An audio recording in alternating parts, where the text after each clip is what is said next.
Let's begin with the uncomfortable fact. Fewer state school pupils were admitted to Oxford and Cambridge this year, and that may cue outrage, it may cue accusations of elitism, demands for quotas, but I suggest the outrage is frankly misdirected. The real scandal in British higher education today is not that few more privately educated pupils manage to squeeze through to the dreaming spires, it's that our universities, once the envy of the world, are now tumbling down international rankings, hemorrhaging staff, slashing courses and flirting with bankruptcy. We are fiddling with administration forms while Rome burns. Yes, Oxford State School intake fell slightly to 66.2%, Cambridge dropped from 72.6 to 71%, but let's be honest, this isn't a return to Brideshead, it's a marginal shift within the broader context of a sector in collapse, one in which social engineering is being used to distract from state neglect and institutional disrepair.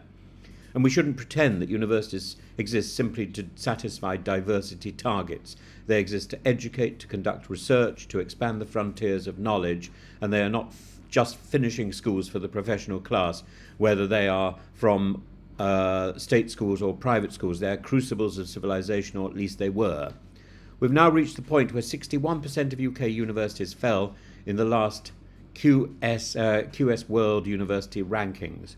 Imperial College London has overtaken both Oxford and Cambridge, and while Imperial may indeed be magnificent, the underlying story is one of national decline. So what's gone wrong? The truth is that the business model of British higher education is broken.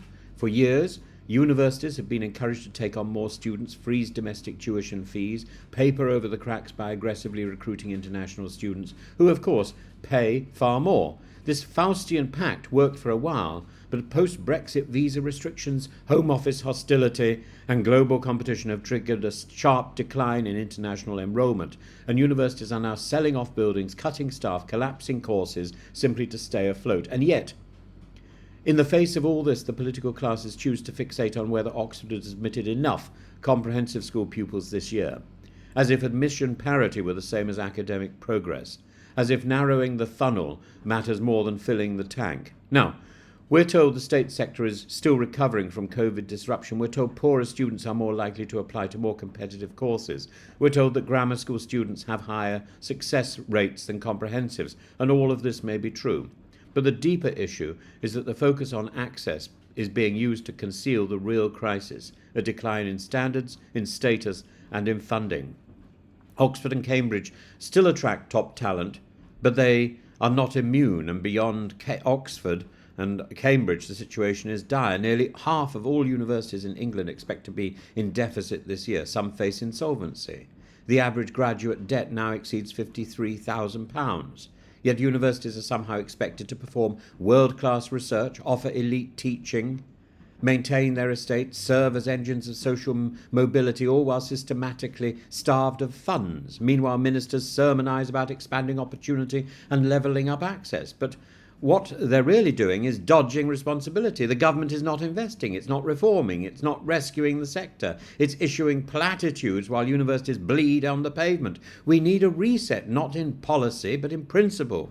First, we need to treat universities as vital national institutions, not commercial warehouses for credentialism. This means stable long-term funding, a commitment to research excellence and respect for academic autonomy.